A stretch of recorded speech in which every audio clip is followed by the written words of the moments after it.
Today in accountancy, I'm going to continue same chapter, chapter number 6, dissolution. Have a look on this illustration. इसमें दिया and Riya are two partners. Diya and Riya are two partners given over here.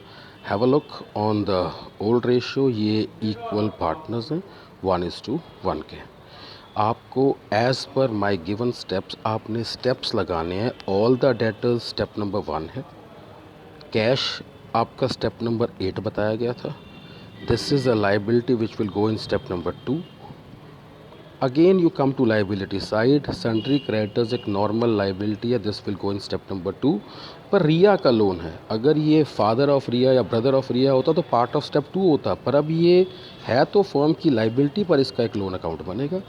General reserve accumulated profit and loss का part है तो ये distribute किया जाएगा. Investment fluctuation fund का एक रूल है. Have a look on the rule over here. इसके अंदर बहुत क्लियर लिखा हुआ है, investment fluctuation fund is transferred to basically credit side of realisation account, but it is not paid, it is not a actual liability.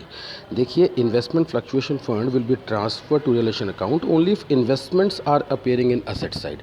अगर asset side में investment है तब तो इसको रियलाइजेशन अकाउंट में ट्रांसफ़र करना है, वरना इसको normal accumulated profit and loss की तरह डिस्ट्रीब्यूट कर देना. आज के केस में क्या है, आज के केस में आप ये देखिए, यहाँ इन्वेस्टमेंट फ्लक्चुएशन फंड है और यहाँ पर आपका इन्वेस्टमेंट दिया हुआ है.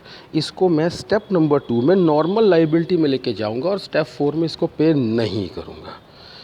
One by one you come to the question. इसके अंदर यहाँ क्रेडिटर्स की इन्फॉर्मेशन दे रखी है कि उनको 10%, the creditors are paid off by giving them the plant and machinery at a discount of 10%. जितने की प्लांट एंड मशीनरी था उसमें से 10% काट के उनको दे दिया और बाकी का कैश पे किया. जो भी कैश पे किया स्टेप नंबर 4 में जाएगा. रिया लोन जितना भी था हमने उसको 500 रुपया जोड़ के इंटरेस्ट का भी दिया. डेटर्स रियलाइज 10% लेस, यानी कि डेटर्स से जो पैसा आया वो स्टेप नंबर 3 बनता है. उसके बाद देखिए, स्टॉक रियलाइज हुआ लेकिन स्टॉक का पैसा नगद नहीं आया, जिम्मा रिया ने ले लिया. स्टेप नंबर 3 ही बनेगा. हम रिया को डेबिट करेंगे, पैसा उससे आएगा. इन्वेस्टमेंट का 80% पैसा कैश आ गया, स्टेप नंबर 3 बन गया. एक्सपेंसेस 600 के थे, है तो स्टेप नंबर 5, लेकिन ये दिया ने पे कर दिए. तो सीधी सी बात है, जब दिया ने पे करे तो मैं कहता हूँ ये 5B लगा लो कि भाई इट इज़ पेड बाय दिया. है तो स्टेप नंबर मतलब रिया, दिया को हम क्रेडिट करेंगे कि बिकॉज इट वॉज फर्म के expenses and it was paid by दिया. जब ये पूरे का पूरा आपका रिकॉल हो जाए, आप देखिए रियलाइजेशन अकाउंट बनाना है, आपने रिया का लोन अकाउंट बनाना है, दिया का लोन अकाउंट बनाना है. दिया के लोन अकाउंट का क्या मतलब है, आप असेट साइड में देखिए दिया का लोन अकाउंट दिया हुआ है, मतलब ये हमारी डेटर है, इसने हमसे लोन ले रखा है, यानी कि फाइनल बैलेंस इसको पे करने से पहले ये पैसा इससे काट लिया जाएगा. वन बाय वन आइए, मैंने रियलाइजेशन के अंदर ऑल असेट्स को ये स्टेप नंबर 1 में दिखाया. जितनी लाइबिलिटीज़ मैंने मेंशन करी थी ये दोनों लाइबिलिटीज़ मैंने स्टेप नंबर 2 में दिखाई. लेकिन रिया और दिया का लोन अकाउंट है, ये 2B है जिसमें 500 रुपया जोड़ा गया और बिना किसी इन्फॉर्मेशन में स्टेप नंबर 4B में पे कर दिया गया.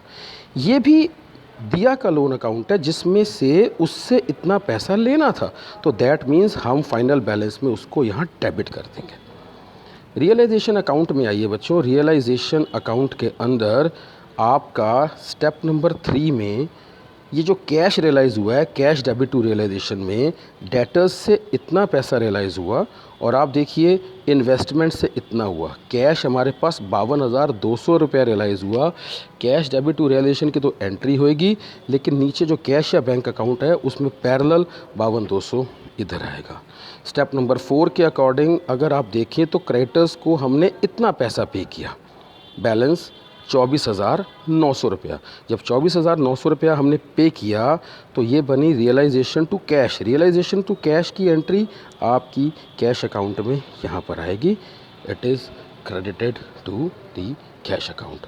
उसके बाद स्टेप 4 की एंट्री बनती है रिया लोन टू कैश, यानी कि कोई इन्फॉर्मेशन ना भी हो तो भी रिया का लोन पे करना है, Riya loan to cash. That means आपने बाय रिया लोन ये कैश अकाउंट को यहाँ पैरेलल क्रेडिट किया. Have a look on the balance part what the things are given. कहता है आपके पास in the adjustment it is clearly given that Riya loan was paid with the interest of 500, तो हमने 500 जोड़ के पे कर दिया।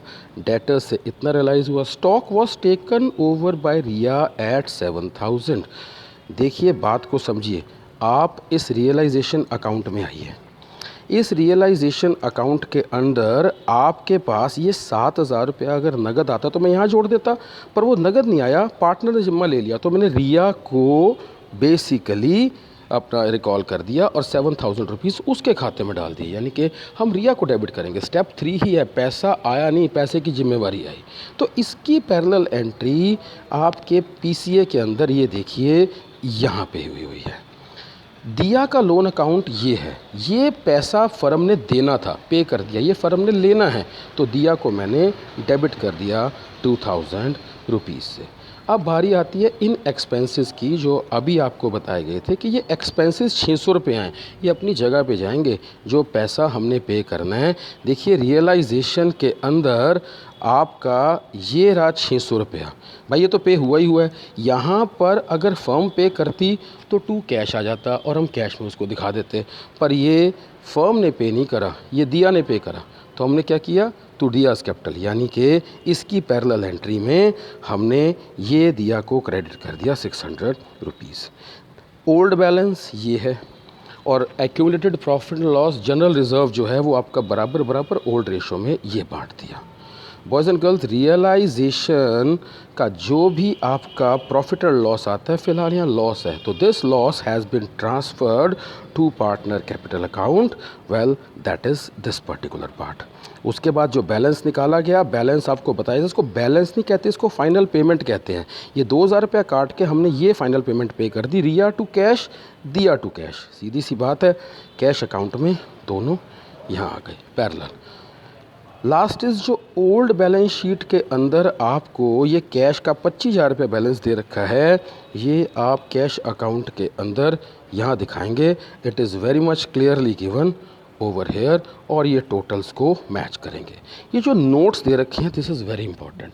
आफ्टर द फिनिशिंग आप इस नोट्स को पढ़ेंगे।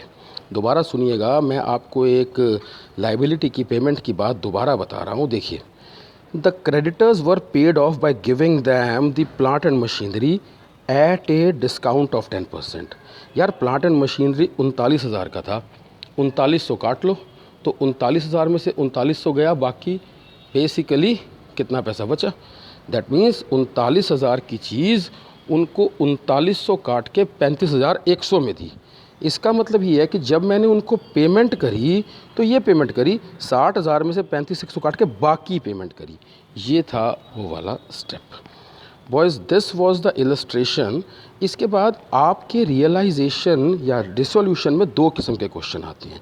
एक तो ऐसा जो बेसिकली रियलाइजेशन अकाउंट मेकिंग का होता है, और एक आती है नॉर्मल जर्नल एंट्रीज़। उससे पहले आप एक चीज़ और देखिए, ये एक पोर्शन है जो मैंने आपको बता दिया है कि आप अपने पेजेस में थोड़ा आगे जाके इलस्ट्रेशन 17-18 के पास देखिए। बैलेंस शीट अगर ओल्ड बैलेंस शीट ना दी हो तो हमको बनानी पड़ती थी लास्ट ईयर तक, फ़िलहाल ये सिलेबस में नहीं है, it is out of the syllabus, इसको मेमोरेंडम बैलेंस शीट बोलते हैं।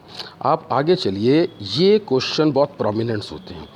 देखिए, आपके पास ये कुछ 4 इवेंट्स दे रखे हैं या 4 आपके पास कोई एंट्रीज़ दे रखी हैं, इसके अकॉर्डिंग डिसोल्यूशन की एंट्रीज़ आपसे मांगता है। सबसे पहले ध्यान से सुनिए, जेड और वाई पार्टनर्स हैं, उनका प्रॉफिट शेयरिंग रेशियो 2:1 ये गिवन है।